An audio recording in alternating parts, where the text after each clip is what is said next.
ஆதியாகமம் 4ஆம் அதிகாரம். முதல் குடும்பம். ஆதாமும் அவன் மனைவியும் பாலின உறவு கொண்டனர். அவள் கர்ப்பமுற்று காயின் என்ற ஒரு மகனை பெற்றெடுத்து, நான் கர்த்தரின் உதவியால் ஒரு மனிதனை பெற்றுள்ளேன் என்றாள். அதன் பிறகு ஏவாள் இன்னொரு மகனை பெற்றாள்.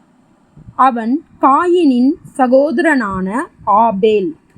ஆபேல் ஒரு மெய்ப்பனாகவும் காயின் ஒரு விவசாயியாகவும் வளர்ந்தனர்.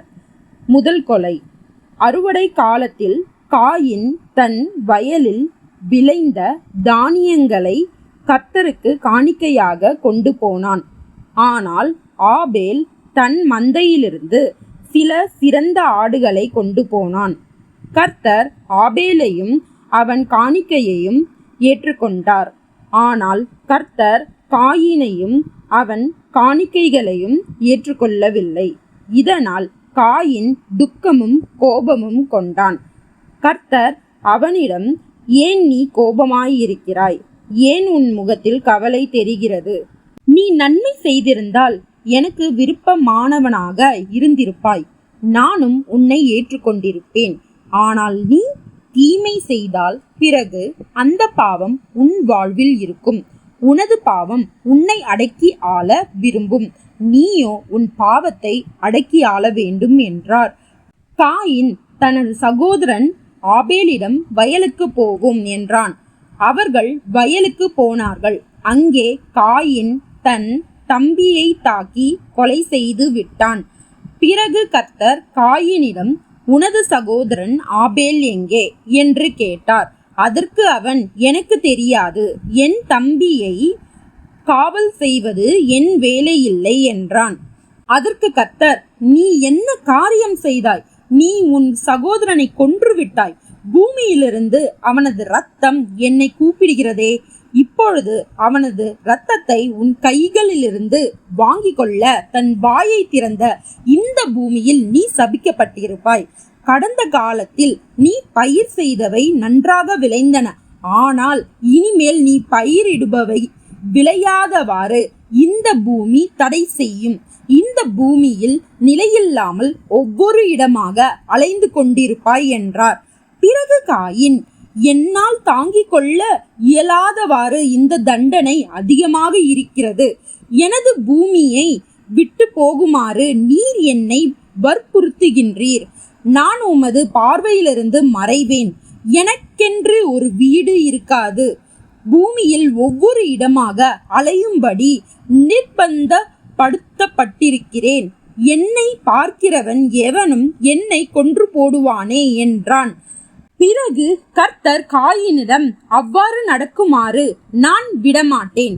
எவராவது உன்னை கொன்றால் நான் அவர்களை மிகுதியாக தண்டிப்பேன் என்றார்.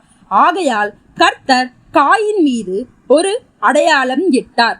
அதனால் எவரும் அவனை கொல்ல மாட்டார்கள் என்றார்.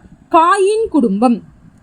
காயின் கர்த்தரை விட்டு விலகி போய் ஏதேனின் கிழக்கிலிருந்த நோத் என்னும் தேசத்தில் குடியிருந்தான். காயின் தன் மனைவியுடன் பாலின உறவு கொண்டபோது அவள் ஏனோக் என்னும் பெயருள்ள மகனை பெற்றாள். காயின் ஒரு நகரத்தை உருவாக்கி அதற்கு தன் மகனின் பெயரை வைத்தான்.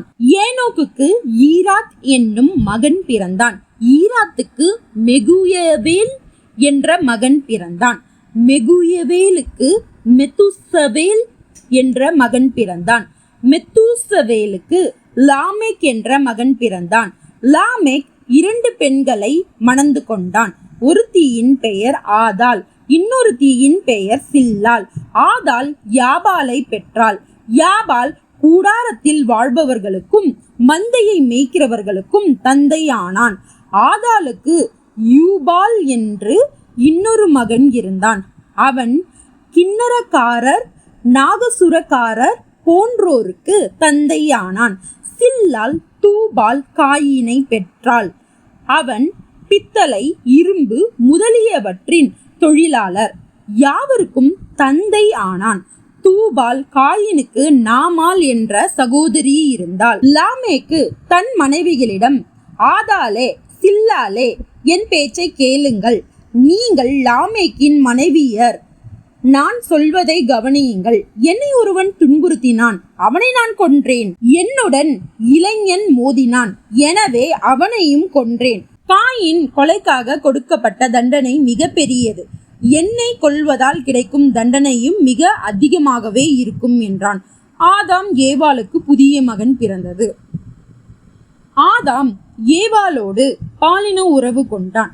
ஏவாள் இன்னொரு மகனை பெற்றான். அவனுக்கு சேத் என்று பெயரிட்டனர். ஏவாள், தேவன் எனக்கு இன்னொரு மகனை கொடுத்திருக்கிறார். காயின் ஆபேலை கொன்றான், ஆனால் நான் சேத்தை பெற்றேன் என்றாள். சேத்துக்கும் ஒரு மகன் பிறந்தான். அவனுக்கு ஏனோஸ் என்று பெயர் வைத்தான். அப்பொழுது மனிதர்கள் கர்த்தரிடத்தில் நம்பிக்கை வைக்க ஆரம்பித்தனர். ஆமென்.